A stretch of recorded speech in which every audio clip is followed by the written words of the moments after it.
team. This is absolutely true, absolutely honestly.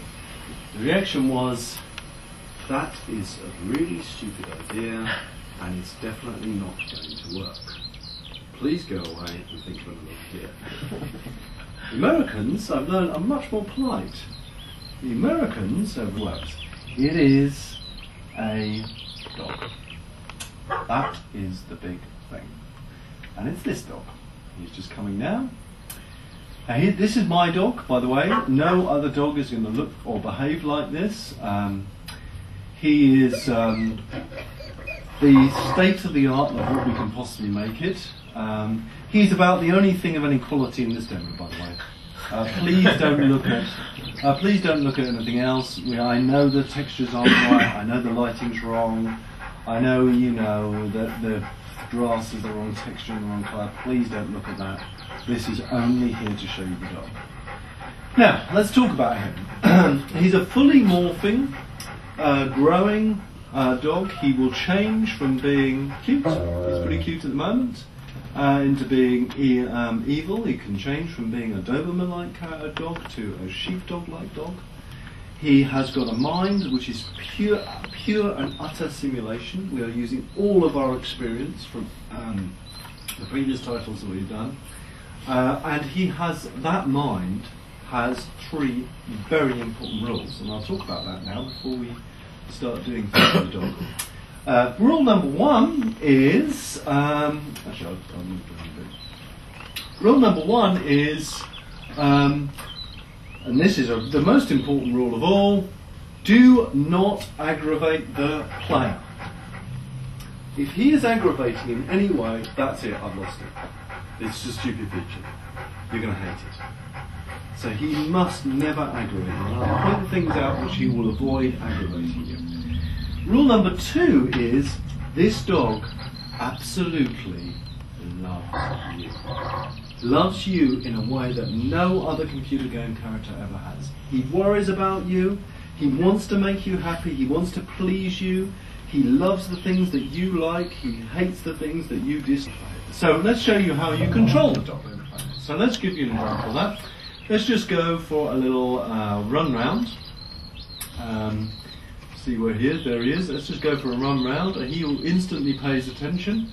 In fact, I'm just going to centre on him and just run round. So you can notice I'm running with him. He always wants to stay just one step ahead of me. That's very, very important. I've got the camera on him, by the way, not on. That's very, very important. I'll speak about that later. So his locomotion, what he does, his behaviour is all dictated by what I do. So let's give you some little cute examples. They are cute examples. I'm sorry, unashamedly cute, but I think it's important to make you laugh. Now, what I did was, earlier I went out and I bought him a toy. It was a toy, and I then was mean and I buried the toy down here. And he smelt where it is, and he's dug up his bloody squeaky ball. I hate the squeaky ball. I wish I'd never bought it for him. I hate him digging it up, and I'm now going to tell him off. There's a variety of ways of telling him off, and one of the systems that we're going to use to tell him off now is the Fable expression system, which we have pioneered in Fable 1, which is back in Fable 2. So I can just simply, by doing the no expression, which I use generally around, just tells him off. He just says no. I can, with the expressions that have AI on them, so if you do them repetitively, they change context slightly, so I can finally tell them off, and you can see that really tells them. All the expressions work with the dog, and also work with other characters, so he will do things when other characters will do. So I can do this. I'm really scared. I can even do this, which is very funny in England, but not very funny in America. We find that very funny. That's going to sell 50,000 copies more.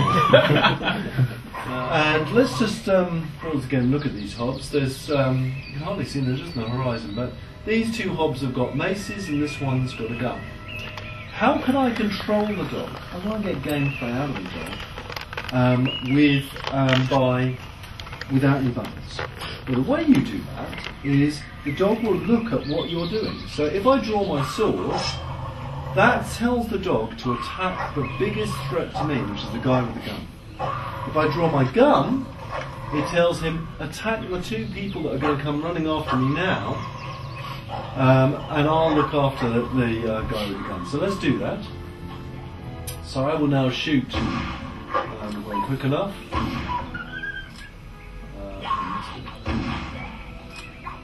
And he took out these guys here, or this one guy here, and managed to slow my opponents down. Now he doesn't have laser beams in his eyes, but he is a fully functional gameplay mechanic.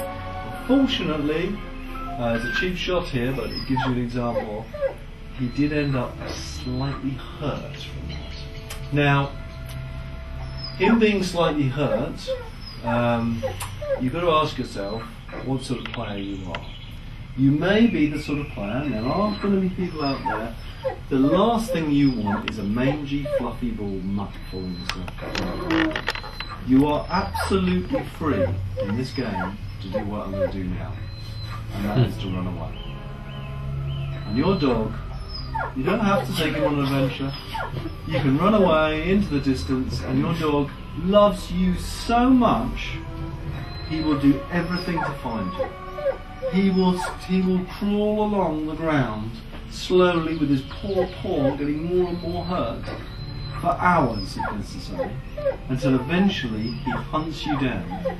Maybe when you're in some pub flirting with a girl, taking a beer or playing a pub game, you'll hear this scratching on the door. This door will open and this horrible blooded mess will come in at your feet. And everyone in the pub will turn around and go, "Ah! What? Who would do such a thing?" And that's going to be you. And